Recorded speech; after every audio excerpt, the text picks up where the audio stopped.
दोस्तों, सावन माह के कृष्ण पक्ष की एकादशी को कामिका एकादशी कहते हैं और इस एकादशी व्रत पे भगवान विष्णु के उपेंद्र रूप की पूजा अर्चना की जाती है।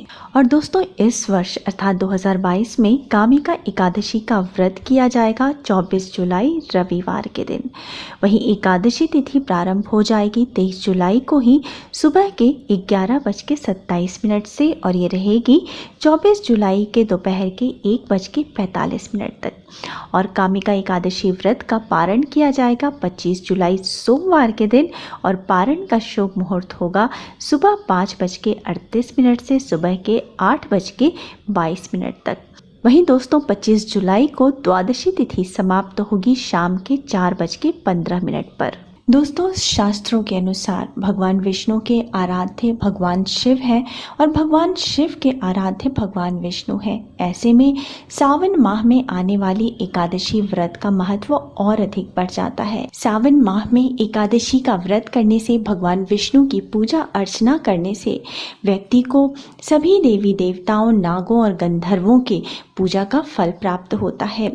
सावन माह की एकादशी सभी सुख समृद्धि को प्रदान करने वाला, पापों को नष्ट करने वाला, जीवन में सफलता प्रदान करने वाला माना जाता है और इस एकादशी व्रत को करने से पितरों की भी कृपा प्राप्त होती है। तो दोस्तों, अगर आप कामिका एकादशी व्रत करने की सोच रहे हैं तो आपको नियमों का पालन एक दिन पहले से ही करना होता है।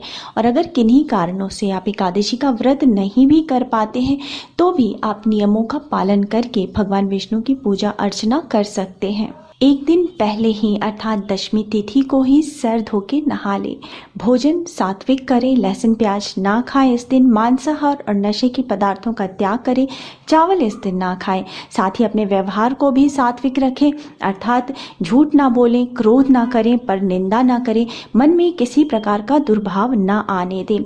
और इसके साथ ही आत्मिक रूप से स्वच्छ होने का मतलब है कि भगवान विष्णु का नाम लेते रहें, उनसे प्रार्थना करते रहें, मन ही मन एकादशी व्रत करने का दृढ़ संकल्प लें।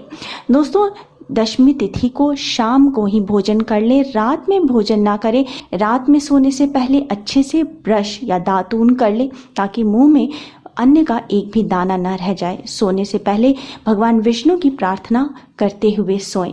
अब दोस्तों, जिस दिन आपका व्रत है अर्थात एकादशी तिथि को सुबह सवेरे जल्दी उठें, नित्य कर्म से निवृत्त होकर के स्नान आदि करके साफ स्वच्छ वस्त्र धारण करें।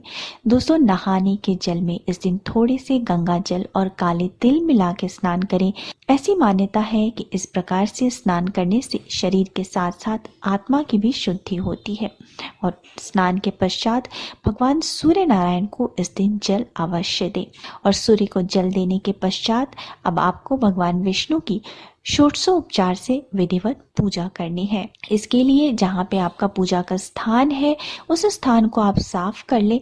वहाँ पे एक चौकी पे पीले रंग का कपड़ा बिछा करके भगवान विष्णु और माता लक्ष्मी की एक मूर्ति या फोटो स्थापित करें। अब भगवान विष्णु और माता लक्ष्मी का हाथ जोड़ करके ध्यान करें, उनसे ये आग्रह करें कि वो आपके घर में पधारें, आपकी पूजा स्वीकार करें और पूजा का शुभ फल प्राप्त हो, ऐसी आप पर कृपा करें। उसके बाद आपको भगवान विष्णु को स्नान कराना है। पहले गंगा जल से स्नान कराएं, फिर पंचामृत से स्नान कराएं। उसके बाद फिर से शुद्ध जल अर्थात गंगा जल मिले हुए जल से स्नान कराएं। भगवान विष्णु को टीका, चंदन, हल्दी, कुमकुम अर्पित करें, पीले रंग के पुष्प अर्पित करें, वस्त्र अर्पित करें, उनको धूप दीप दिखाएं। जो प्रसाद आपने लिया है वो अर्पित करें, ऋतु फल अर्पित करें। केला अर्पित करें, ऋतु फल के रूप में अति उत्तम होता है। उसके बाद आप पान अर्पित करें। इस प्रकार से पूजा करने के पश्चात आप एकादशी व्रत करने का संकल्प लेना है। हाथ में थोड़े से पुष्प, गंगा जल, 1 रुपये का सिक्का, दुर्वा लेकर के एकादशी व्रत करने का संकल्प लें। आप भगवान विष्णु की पूजा में तुलसी दल का प्रयोग ज़रूर करें। तो एकादशी के दिन तुलसी नहीं तोड़ी जाती है तो उसको आप एक दिन पहले ही तोड़ के रख लें और तुलसी का प्रयोग आप भगवान विष्णु की पूजा में ज़रूर करें। इस प्रकार से पूजा करने के बाद आपको एकादशी व्रत की कथा सुननी होती है। भगवान विष्णु के मंत्रों का जप करना होता है। कम से कम 108 बार अर्थात 1 माला ओम नमो भगवते वासुदेवाय मंत्र का जप अवश्य करें। इस दिन आप विष्णु सहस्त्र नाम का भी पाठ कर सकते हैं। इस दिन आप पुरुष सूक्त का जप कर सकते हैं और इसके बाद आपको भगवान विष्णु की आरती करनी है और क्षमा प्रार्थना करना है। और इस प्रकार से पूजा करने के पश्चात आपको सारे दिन जो है फलाहार करना है। आप भगवान विष्णु का नाम लेते रहें, अपने आचरण को पवित्र रखें। एकादशी में दोस्तों रात्रि जागरण का भी बहुत ही महत्व बताया गया है, तो हो सके तो रात्रि जागरण करें, भजन कीर्तन करते रहें, भगवान का नाम लेते रहें, मंत्रों का जप करते रहें।